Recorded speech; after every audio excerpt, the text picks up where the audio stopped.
A quick test. Look at the nearest cup, phone, or chair. Do not make a perfect sentence. Just ask yourself in English, what is happening? All right, Nora. Did an English phrase arrive first? Or did a sentence appear in your first language and wait for translation? That short delay is our subject tonight. You are listening to Dear English Radio. I'm Nora, and I'm very glad you're here. And I'm Eli. We make clear English programs for adults who want to understand more, speak with less fear, and use the language in real life. If that sounds like you, subscribe to the station. Stay with us, because before this program ends, we will practice one English thought together. No dictionary, no perfect answer. Just one shorter road from meaning to English. And yes, we will keep this practical. Tonight's letter is from Lena. She is 42 and works as an operations manager. She has studied English for more than 15 years. Lena writes, Dear Nora and Eli, I can read work email. I can understand most presentations if the speaker is clear. But in a meeting, my English becomes slow. Yesterday, my manager asked, "Do you think we can finish this project on Friday?" I had a useful answer. First, I made the answer in my own language. Then I translated the first part. Then I checked the grammar. While I was checking, another person answered. The meeting moved on. 10 minutes later, my perfect English sentence arrived. I know that moment. The answer comes after the door has closed. Lena continues, People tell me to think in English. I try, but my mind returns to my first language. Am I too old? How do I think in English when my job requires more than words like cup, chair, and apple? That is an adult question. Lena does not need to name 12 things in a kitchen and then pretend she can lead a meeting. But naming can still be a first step. A first step, yes, not the whole staircase. Good. Tonight we build the staircase. We searched YouTube for videos about thinking in English and stopping translation. The search returned 153 candidates. The two largest closely related videos had about 14.9 million and 13.6 million views when we checked. They teach useful starting ideas, name objects, make simple sentences, describe daily life, talk to yourself, use pictures, and learn phrases. Those numbers show that many learners care about this problem. They do not prove that every tip works for every person. And most of the advice begins with the command, stop translating. Nora, do you agree? Mostly, Eli. I agree with the direction. I disagree with one word. Stop? Exactly. Your first language is not a noisy radio that you can switch off. Fair point. A study of late, fluent Chinese-English bilinguals found signs that Chinese became active while they read or listened only to English. The participants did not report noticing the hidden connection. That was a specific laboratory result. It does not mean every bilingual translates every sentence, but it tells us something important. First language activity can happen without permission. So when Lena notices her first language, she has not failed. No, she has an adult brain with a strong, useful language already inside it. Adults also have years of knowledge. We can explain a budget, comfort a friend, solve a work problem, and tell a complicated story in our first language. Then we become angry when our English thought is only, the meeting was not good. The English thought feels too small for the adult person. So the learner goes back to the first language, builds the full adult idea there, and tries to carry every piece across. That is understandable. It is also slow during live speech. School can add another habit. If English was mainly an exam, every sentence had a correct answer. You had time to check the verb, the article, and the word order. Conversation does not wait for the red pen. Work does not wait either. A colleague asks a question, watches your face, and expects a useful response now. Then our goal is not to remove Lena's first language. It is to make some English available before the moment disappears. Let's define the goal. Thinking in English does not mean hearing an English speech in your head from morning until night. It does not mean using perfect grammar inside your mind. It does not mean forgetting your first language. And it does not mean refusing translation when exact meaning is important. If you are reading a medical instruction, a legal document, or an important safety message, check the meaning carefully. Translation is a tool.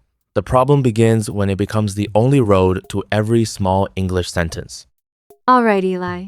Then, what is thinking in English? It is using English for small mental jobs, naming what matters, choosing between two actions, planning the next step, giving yourself a short instruction, preparing one reply, explaining a missing word, having a simple opinion.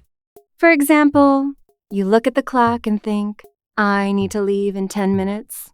You open the work file and think, this part is finished. I still need the final number. You read a message and think, I'm not sure what she means. I'll ask. None of those thoughts is impressive. Exactly. That is why they are useful. They are small enough to happen on time. Researchers use the term inner speech for words that happen privately in the mind.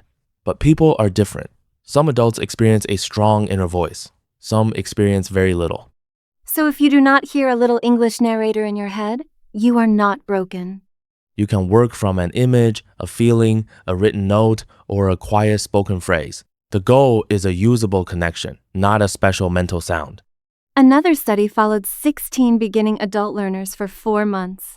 Their reported English inner speech did not have only one form. Sometimes they mentally repeated language they were hearing. Sometimes they remembered language from earlier. Sometimes they prepared before speaking or writing. Sometimes they used English for a private thought. That gives us several doors into English. We do not need to force one door open all day. Imagine 2 roads on a map. On the long road, Lena sees a problem. She builds a complete sentence in her first language. She translates each part. She checks the grammar. Then she speaks. That road can produce a careful sentence, but it has too many stops for a fast meeting. On the shorter road, Lena sees the same problem. She chooses the simple meaning, we need more time. Then she retrieves an English phrase she has used before. I don't think Friday is realistic. Retrieve means bring something out of memory when you need it. The shorter road does not carry every detail. It carries the main message first. Research on bilingual memory supports the idea that second language words can connect with meaning, and that these connections differ with experience and skill level. In one study, 51 more and less fluent English-French bilinguals decided whether words belonged to categories, such as whether peas belonged with vegetable. The more fluent group showed stronger evidence of using shared meaning through both languages. But the less fluent group was not simply translating everything in one fixed way. The result was more complicated than the popular picture of 2 separate boxes and 1 translation bridge. Our 2-road map is therefore a teaching picture, not a scan of Lina's brain. And the shorter road is built through use, 1 direct connection at a time.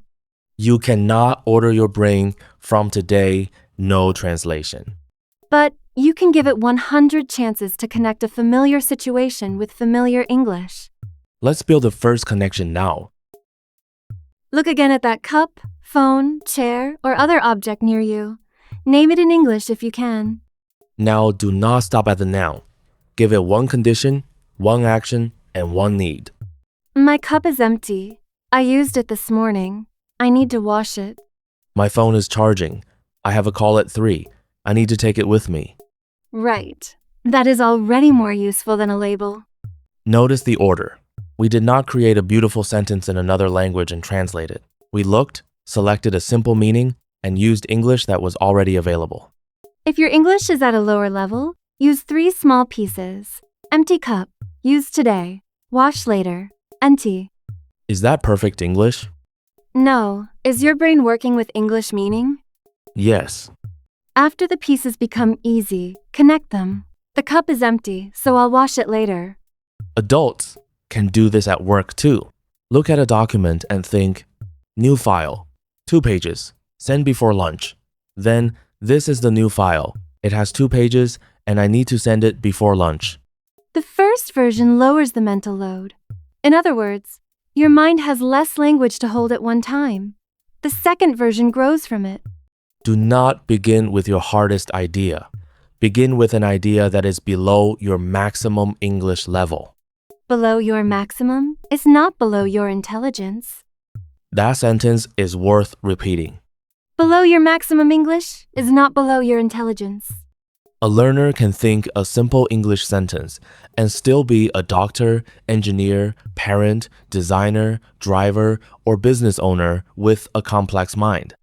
The simple sentence is training, not identity. Single words are useful, but adult communication often moves through small groups of words. Useful phrases include, I'm not sure yet.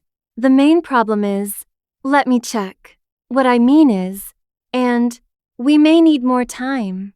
These are sometimes called chunks, groups of words that often travel together.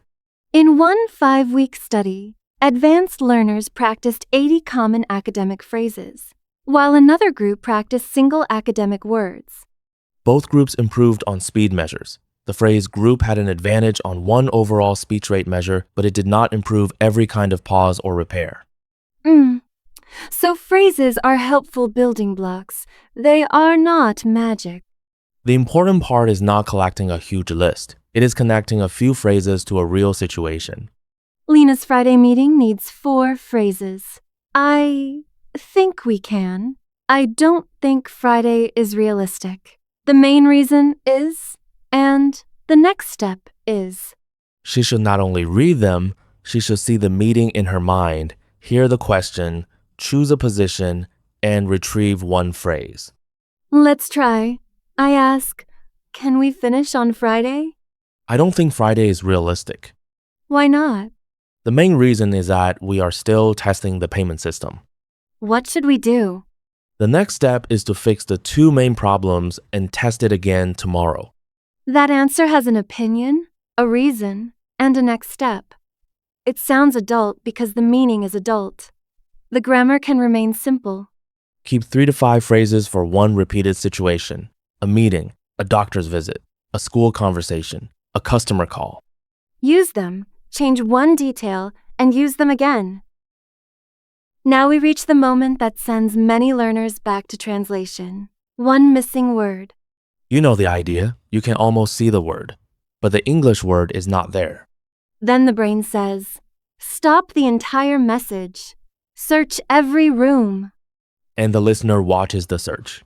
There's another choice. Keep the meaning moving. Use a paraphrase.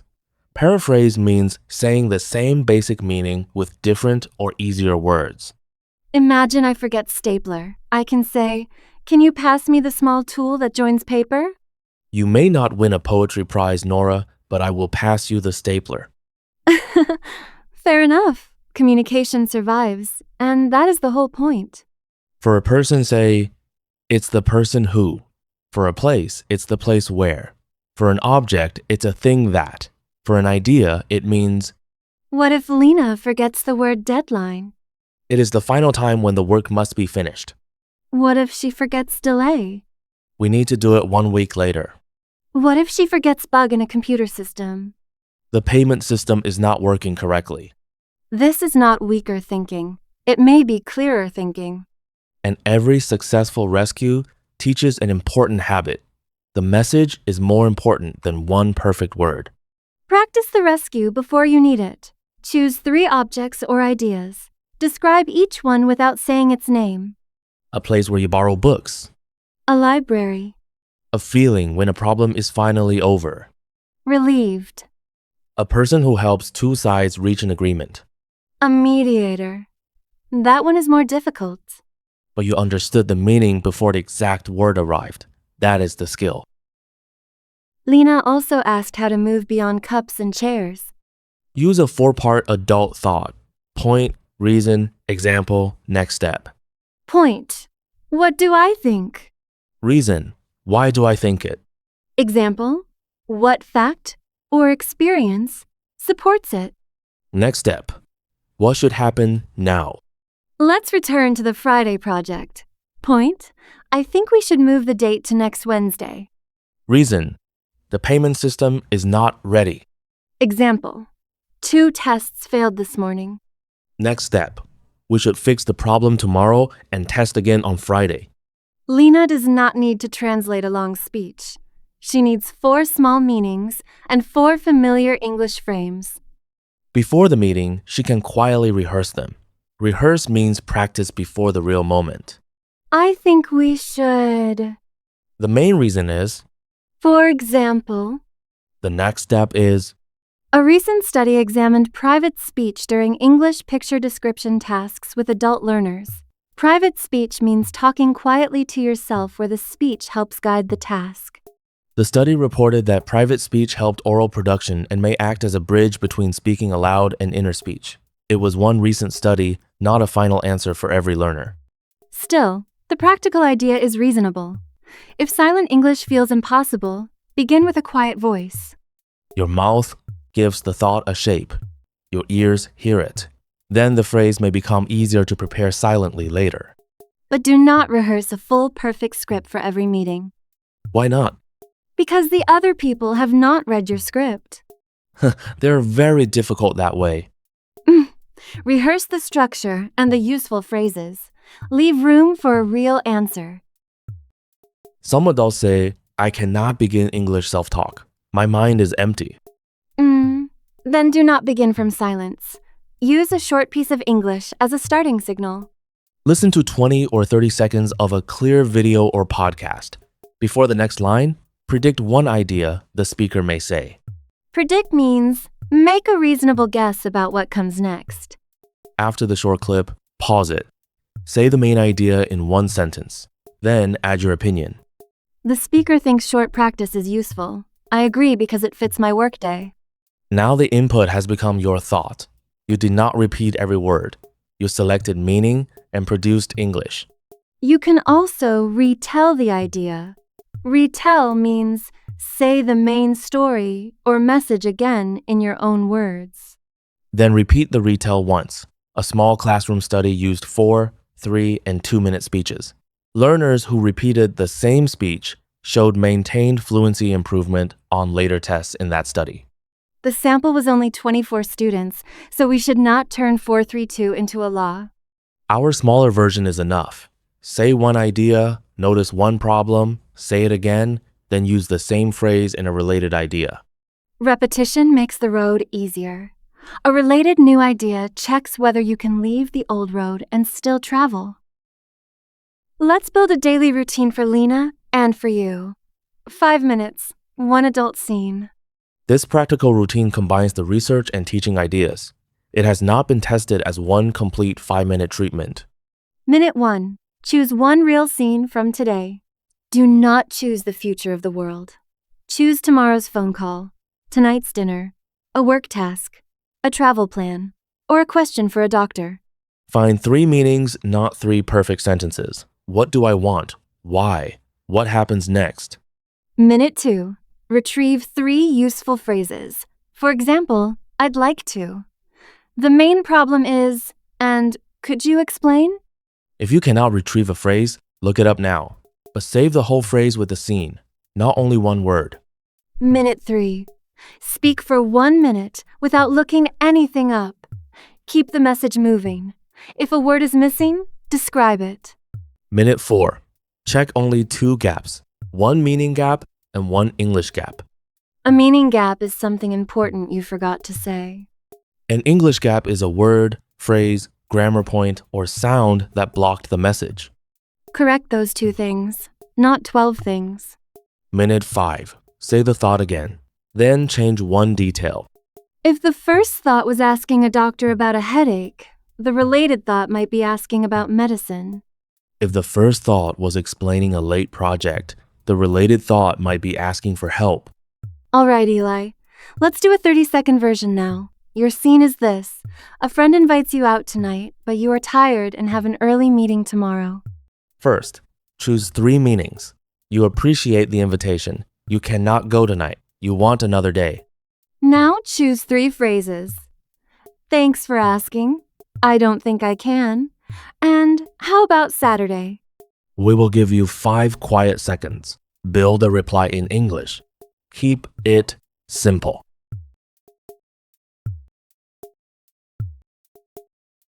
My answer is, thanks for asking. I don't think I can go tonight because I have an early meeting. How about Saturday? Mine is, I'd love to, but I'm really tired and tomorrow starts early. Could we meet this weekend instead? Different words, same useful meaning.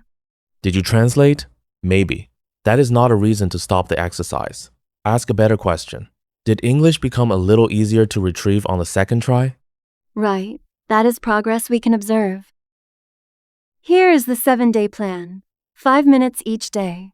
We are not promising fluency in 1 week. We are testing whether the shorter road becomes easier to enter. Day 1, visible objects and actions. Choose 5 things, but add a condition, an action, or a need. The window is open. The room is cold. I'll close it. Day 2, choices and plans. Use I need to, I'll, and I'd rather. Think through 5 real choices from your day. Day 3, 1 familiar routine aloud. Making coffee, starting work, driving home, or preparing dinner. Use simple English for 2 minutes. Check 2 gaps and repeat. Day 4, describe 1 picture. Then hide it and retrieve the description from memory. If you do not experience a strong inner voice, use a quiet voice or write 3 English notes first. Day 5, missing word rescue. Practice, it's a thing that, it's the place where, and it means. Use 3 words you often forget. Day 6, prediction and retelling. Listen to a short English clip. Predict 1 next idea. Then pause and retell the main point in 2 or 3 sentences.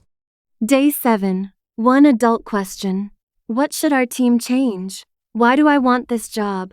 What do I need to ask the doctor? Or, how can my family solve this problem? Record a 2-minute answer. Check 1 meaning gap and 1 English gap. Then answer again. Measure 4 things. How long did it take to begin? Did you complete the main message? Did you recover when a word was missing? Was the second attempt easier? Do not count every grammar mistake as a failure. And do not use dreams in English as your final test. I once dreamed that I was late for a train. It did not improve my transport skills. But did the train speak English? It left without comment. Very realistic.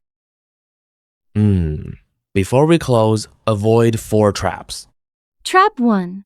Beginning with thoughts that are too difficult. Reduce the idea, not your respect for yourself. Trap 2.